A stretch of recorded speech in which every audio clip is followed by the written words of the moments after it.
So. No, it's not happening. The government said it's not happening, so don't worry about it. Take them at face value always. Yeah, take it at face value, dude. Yeah. President said you're getting out of Iran in like 2 to 3 weeks. Yeah. So we're gone. We're done. We won. Yeah. Leftovers.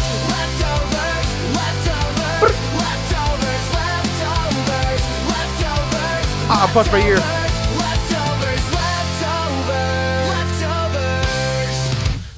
Do you insist on swearing in the first 5 minutes? What? Do you insist on swearing in the first 5 minutes? Oh. That's how we get demonetized and nobody likes our podcast anymore because of it. Oh, that's why they don't like our podcast, because we get demonetized. This is James. You're not even monetized. Yeah, I was going to say, no, we're not even monetized, dude. But again, this is James. But they don't push us in the algorithm. This is James. Who's James? Oh, my God. And this is Alex. And this is the Leftovers Podcast. And welcome back to Wednesday's episode of Leftovers Files. And today, it's a warning to all of you. That's my favorite band right now. It is. Yeah.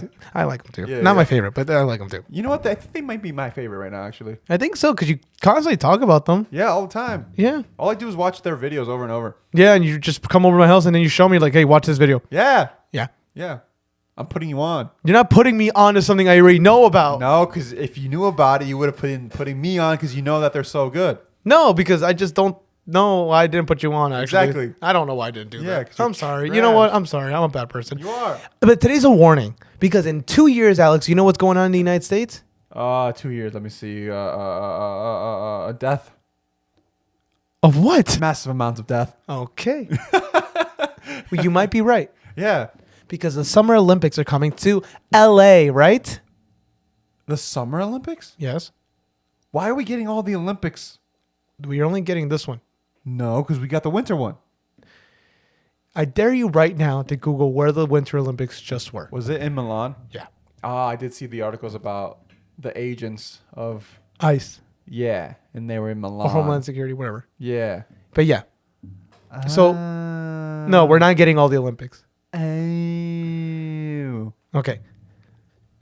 Are you good? Are you good now? Yeah. You got it? Yeah. Okay. Why are you stalling? Oh, because I have to read that. I'm really nervous on reading this word. Okay. Okay. Anyways. It's pronounced Nigeria. That's you got me good, dude. You got me. Thanks for saving me on this one. Yeah. So the reason why I'm bringing up the Olympics is because in 2 years we have the Summer Olympics here in LA, but we are unfortunately in a very, let's just say, controversial political time. Yeah. In the U.S. where people are protesting, and one of the most common protests we see these days is the No Kings March. Yep. A lot of these marches have been going on since the new MAGA presidency. Yes. However, we You must mean the learn from MAGA monarchy. monarchy. Yeah. I don't know the word, so I don't know how to use it. Okay. It sounds like a cool word. I don't want to give them that. It also sounds like a butterfly. Yeah. Monarch, yeah. Monarch. Ooh. But there's a warning here. Yep. Years ago, a very similar situation was happening. Very similar situation.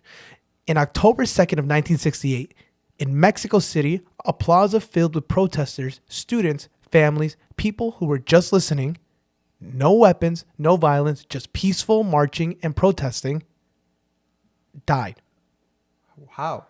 from the Mexican government. Was it like some type of blue beam stuff? What? If you weren't wearing blue, you got blasted? No. Man, you really are in the conspiracy world. I did not. That's a niche one, dude. That's a deep take. That's or a deep whatever, take, yeah. deep cut, yeah. or a deep laser shot. Yeah, I'm not cut. I'm not cut. Yeah, okay. Do we have to tell them that? Did we really need to tell them? I mean, I'm not ashamed of it. But I don't know why we told people that. We're brutally honest on this podcast. And this is the Tlatelolco massacre. Trate loco. No, loco, dude, my girlfriend loco. should have told me don't pronounce the first part like an R. I'll try again. Tlatelolco massacre. Okay. Okay, it's in Mexico City, so we're gonna say Mexico City the whole time. Okay. I also hate that like we made that like a beat and it's about a massacre. Yeah. But also, What? they're happy people now. Oh yeah, you're right. Yeah. Yeah. They can't be sad all the time. Yeah. If you're sad all the time, are you ever really sad? That's your normal. That's your normal. That's just who you are. Yeah. Anyways, so let's get into the details of this one. I'm going to give you a quick synopsis of what happened, and then I'm going to tell you why this matters to the Olympics. And that's called retention rates. Anyways. Ooh, I like that. I like the sound of that. I bullshitted that so hard. But But it's fine, dude. Yeah, you don't have to call attention to it. I don't, but that's my call to action. to draw attention to it? Shut up. Call to action is like I'm new to follow this. us. It's like follow us on LFTVR podcast. Is that how it goes? POD. Okay. So in 1968, Yeah. 1968 was supposed to be Mexico's moment. The country was hosting the 1968 Summer Olympics for the first ever Latin American Olympics. Ooh. And this wasn't just sports. This was global attention, national pride, and a chance to show that Mexico was a modern, stable, and powerful country. But inside the country, something else was building. Students were protesting, not because they were bored, but because they were legitimately angry about a lot of different issues. And not because they don't have jobs to go to. You know how that's always been like the argument. It's like, don't you guys have jobs? However, they did not have jobs. Oh. It's very important to mention they did not have jobs. Did they not? They did not. That's how they had so much time to march. Wait, why? I'm just joking. Oh. I'm just joking. No, they probably had jobs. Yeah. They probably paid for their own schooling. Yeah. But they were protesting police brutality, corruption, and an authoritarian government. They had that back then? Yeah. Wow. Wait, so that kind They of didn't have that, as like, that's what it was called, but they felt that that's what it was. it was leading that way? It was leading that way. That kind of gives me hope for now. Here's the thing, though. Huh. That sounds very familiar to now. Yeah. Oh, no. The universities became the center of this resistance, especially UNAM, the National Autonomous University of Mexico, and Polytechnic Institute. These two universities became some of the center of protesting.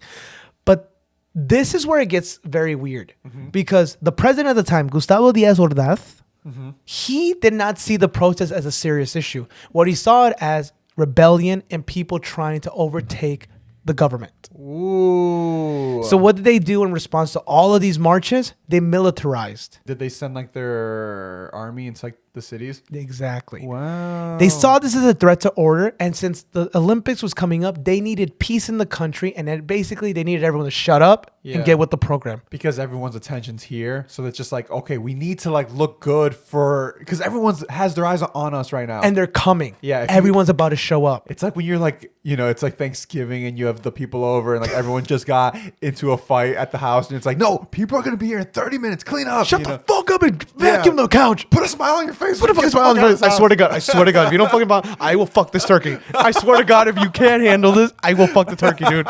And we're all gonna eat it. And no one's gonna say shit. You know why? Because thing's fucking giving. Yeah, you gotta be grateful for your fucking turkey. And I will make sure you get the extra gravy. Oh, that's gross. That's gross. Can't wait to be married. Okay. And have kids. And scene.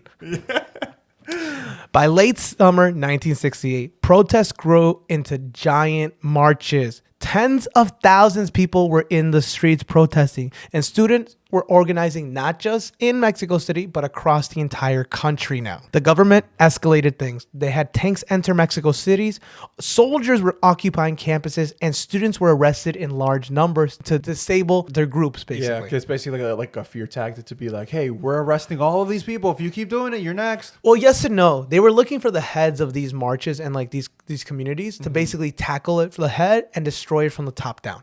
Don't they know that never works? Yeah, I don't like know. Somebody will always just take the place of the last person. Yeah, literally the government does it itself, so I don't understand how they thought it would work on someone else. Yeah. They're kind of dumb as hell. Yeah, you would just find a replacement. A quote from a survivor of this incident said, "We knew they were watching us, but we didn't think they would do something like this." This was a student witness who said this. "The tension is now constant, and everyone knows that something big is coming. They've militarized, they're watching every single day, and they're taking people." And unfortunately, we get to the deadliest night. October 2nd, 1960. Oh my fucking God. We're doing a serious thing here and you can't fucking say number. Hey, man. Seek help. From our sponsor, BetterHelp. We need it. We need it. Yeah. October 2nd, 1968. In Plaza de las Tres Culturas, the evening begins normally. Another march, another protest. Students gather, a speaker addresses the crowd, and multiple speeches grow, and it's all peaceful. It's all conversations. It, again, peaceful. But not only this, it wasn't just students present. There were families and neighbors who lived there present. And again, I mean, you're thinking of civilians, kids, and people who were just watching from their balconies. Then something changes. A helicopter appears overhead. By the way, at this point, they're still militarized, so there is military around them Yeah. because they were militarized in the area. And they're just kind of watching. Exactly. But this something changed. A helicopter appeared overhead. Witness accounts say, "We saw the lights in the sky." And then everything changed. Wait, this is kind of like the Book of Enoch. Good callback. Yeah. And it wasn't a UFO, Yeah. unfortunately. Yeah. It wasn't a drone. They didn't have them Yeah. that we know of, but the government always lies. They probably did back then. And it wasn't another type of, military plane or air Yeah. device. It was a flare that was dropped. 2 green flares were dropped, and that was the signal. That's when the gunshot started. Oh, it's almost like they just, like, not even like as a metaphor. They gave the green light. Yeah. Wow. Oh, wow. I didn't think that. Oh, bars, dude. That's insane. That was like, I didn't think that through. Yeah. Oh, the green light. Yeah, because usually flares are red. Oh, you're right. Yeah, the fact that it was green, it's like, yeah, we're giving you the I thought it was light. green because it was a Mexican flare. I know it was stupid, but I really thought it was just because it was a Mexican flare. No? No, it's pretty good. Yeah, yeah. That wasn't a joke. It wasn't a legit song. I know. Like, I get where you're coming from. That makes sense. You go, dumbass. Yeah, you're fine. Stupid fuck. Let's get back to this massacre. Yeah. The massacre. So at first, people think it's confusion, but then the shooting doesn't stop. Soldiers started moving in around them. They surrounded the plaza. Wait, so a shooting started? Yeah, the wow. military started shooting at the protesters and everyone in sight who was on site. Yeah. Literally. And it was gunfire from multiple directions. A survivor's account says, quote, people started falling one after another, and we didn't understand where the shots were coming from, end quote. Another person said, quote, I saw a boy next to me get hit. He just dropped. No scream, nothing, end quote. The chaos. People started running towards the buildings. Others hid behind walls. Some laid on the ground pretending to be dead. There's even a story of one person who pretended to die. And then, unfortunately, because he was pretending to be dead, more bodies started piling on top of him that were actual dead bodies. And he just had to lay there until it was all over. He didn't suffocate? He did not. He managed to survive. Oh, my God. Thank God. This is already controversial because it's clearly, hey, here's a green flare. Everyone starts shooting. Yeah. However, that would never be allowed. And people, since there were so many people, people would have to say like, hey, they just started shooting for nothing. Mm-hmm. This is where it gets more controversial. There are strong and very strong evidence and claims that snipers linked to the government fired first. And these were part of the Olympian Battalion, plain clothes operatives, hitting in plain sight. And what was the purpose of this? It was to create confusion and to justify the military's response. So it was almost just like, oh, they're shooting already. Let's shoot back. Yeah. They only shot 2 shots, but let's go crazy with tanks. Oh, man. The shooting continues for not seconds, not minutes, but long enough to clear the plaza, create a panic, and more importantly, send a message. A survivor said, we tried to hide in the apartments, but they came inside and dragged us out. Oh, my God. That sounds very familiar. Yeah. Yeah. You get where I'm going with this, dude? Yeah. Soldiers entered the buildings, dragging people out, arresting anyone they found, and beating detainees. Another witness said they didn't care if you were a student or not. If you were there, you were a target and you were at fault. Jesus. Official numbers state that 30 to 50 people died that night.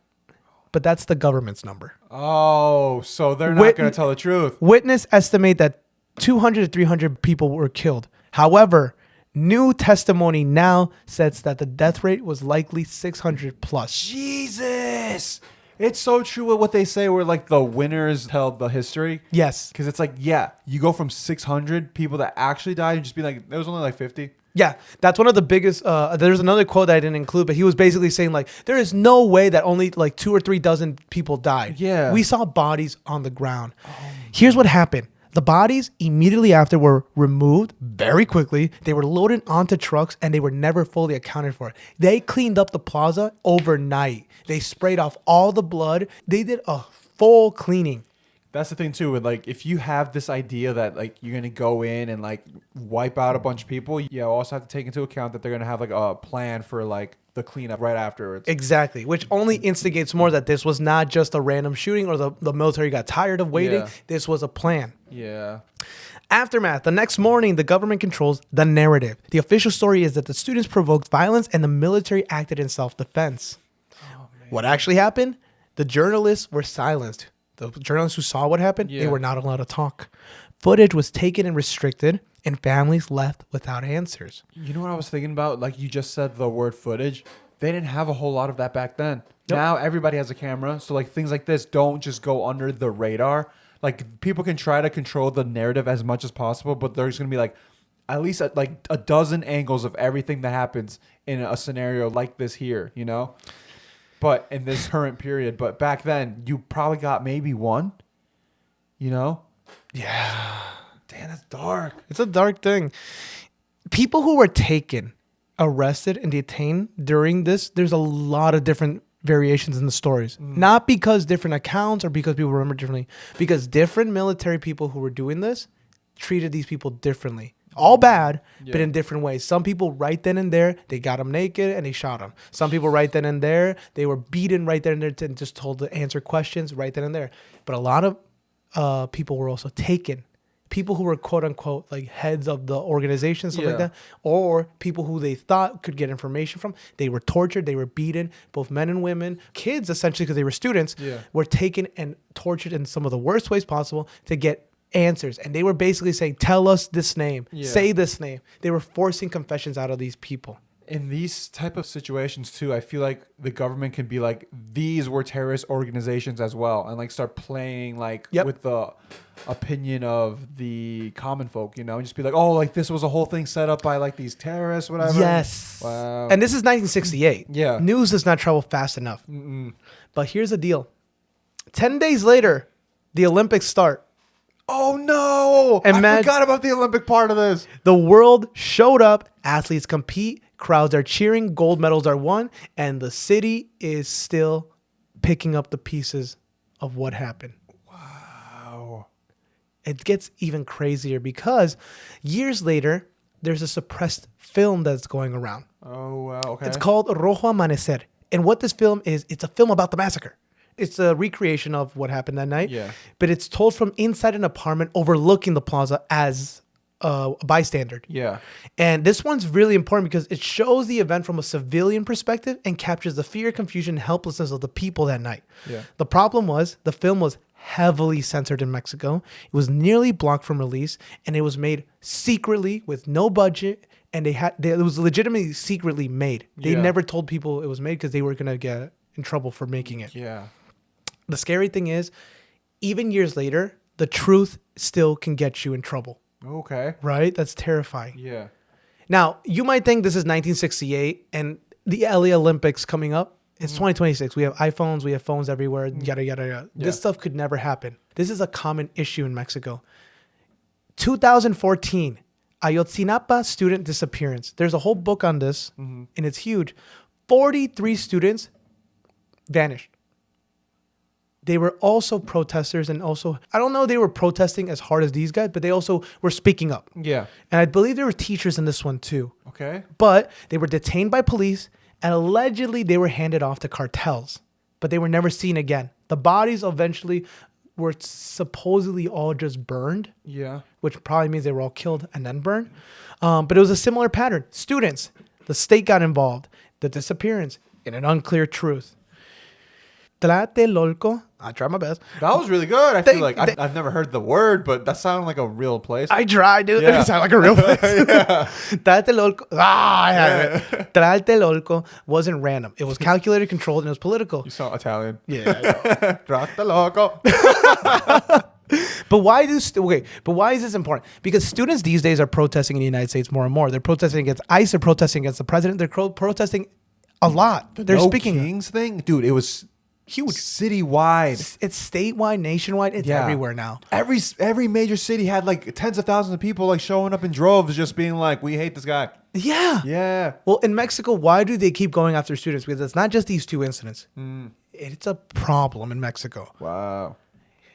Students represents change, organization, and resistance. Students don't just protest, they inspire movements, but more importantly, they set up the next generation of politics and the next set of rules and the next change in order. Yeah, because right now it's all just 80-year-old old fudges, you know, some old farts in the office who are just like, no, we need to keep things our way. We don't want change to happen. And like, you know, everybody who's like, you know, in like their 20s or whatever that are protesting, they have different beliefs and like they want to push that, but then it's just like, oh, we don't like change or whatever, but we love climate change for some reason. You know, we love it. Love it so much. To finish this off, President Gustavo Díaz Ordaz would never be punished for these crimes. because this he was the day. president at the time. Yeah. He ordered all this, Yeah. allegedly. But he never said he did it. However, he did admit responsibility of what happened that night, but justified the military to this day. Just like the January 6th bullshit all over again. Yeah. I didn't call this to happen. I just said these words and people like interpreted them in like the way that I meant them. He accepts responsibility for the incident. Yeah. He completely accepts that. And he, in a way, he's kind of admitting like, yeah, I stopped this for the Olympics. Yeah. There was no justice ever met.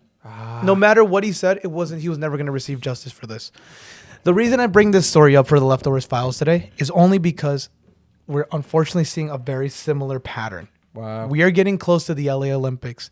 Tensions are high in politics in the United States. We have not only internal issues, we have global issues. We're at war. And we're going to see a test of how mad these issues are with the World Cup coming up in 2 months. Yep. So, as scary as that is, oh my God, why is this word so hard? You say it, TLA. Pronounce those three I'm letters. going to have to like see it though. TLA? Yeah. Tla, Tla. tla, Tla. tlatelolco. I need to see the word. Nah. Tla. I want you to imagine the word now. Tlatelolco? That's pretty good. Really? Yeah, that's really good. Tlatelolco? Tlatelolco? That's pretty good. Really? Yeah, Wow. it's not that bad. It sounds more, you know what it is? Huh. You're kind of saying it funny, Yeah. but you're more confident than I am. Oh. Look, the Tlatelolco, oh my God. The Mexico City massacre, Yeah. it just sucks. Yeah. Right? Because it was one of the first times I think the people saw that protesting was going to get you nowhere except killed. Yeah. And to continuously see that over the years in Mexico, students constantly being, taken and wanting to speak up, but then taken like this, Yeah. it puts people in a position of like, why even protest? Why even say things? Right? So it's not a warning to all the protesters being like, you're going to get taken, right? Yeah. No, I don't think that's going to happen here in the United States. Happening. Exactly. I was going to say. However, we're living a weird world where more and more interviewers are coming up saying like, I have an interview with an ex-military who says 9/11 was planned. I have interviews with these people who say these things we thought about Pearl Harbor being an inside job. Yeah. It was. Is that one? Not an inside job. It was just the fact that the United States knew about Pearl Harbor. And they let it happen? And they let it happen. To let us go to war. When is somebody going to say that we haven't been in the moon? Actually, a lot of people say that. I think people stick to facts. Oh, my God. That's all I got for you, dude. That's pretty good. I like that. It's a sad one, but I think it needed to be said considering Yeah. how weirdly parallel our worlds are becoming. How close it is. Yeah, That's the and it's a thing. neighbor. History repeats. Even if it's not your country, it repeats. It does. Yeah. And honestly, I'm pretty sure other countries had similar massacres like this in their in their weird governments too. Yeah. This one hits too close to home. It's Yeah. next door. It's literally right there. Yeah. We try to be respectful. Yeah. We try to do everything we can. We know it's a sensitive topic for some people, but Yeah. you know what? I think it needed to be talked about. Not many people talk about this massacre in Mexico, and I think it's something that gets underrepresented. And it's a good story / message to bring up every once in a while to remind people protesting can change things. Yeah.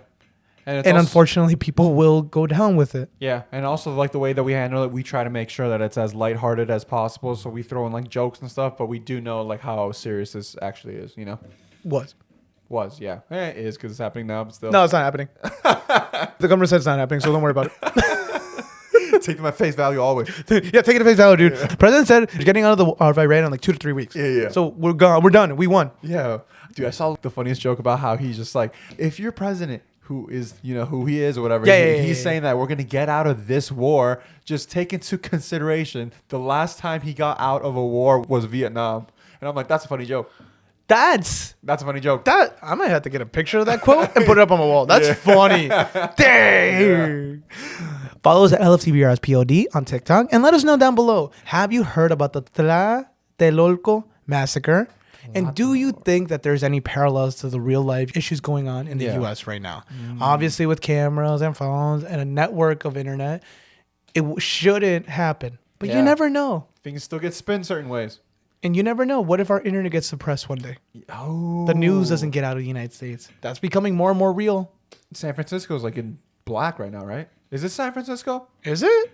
I didn't hear about this. Yeah, you have. Remember, like one of the cities in California is like. Oh, they had a blackout. Yeah, but it's like it was tied to like. People think it's a hacker. Yeah. Yeah. So like the grid can go down. The grid can go down. That could be a test. Yeah, dude. Testing out like, hey, we can knock out your grid. Yeah. And then, or maybe we're doing it to ourselves. I was gonna say. Oh, that's terrifying. Yeah. Well, let us know down below what you guys think about today. All right, guys. If you guys like this episode, follow us, subscribe, like this video, comment below that James was your favorite. Yeah. Yeah. Tell us that you're proud of us. Tell us that you're proud of us. Yeah. It really goes a long way. Yeah. We might buy you something. We might see tomorrow. This has been Alex.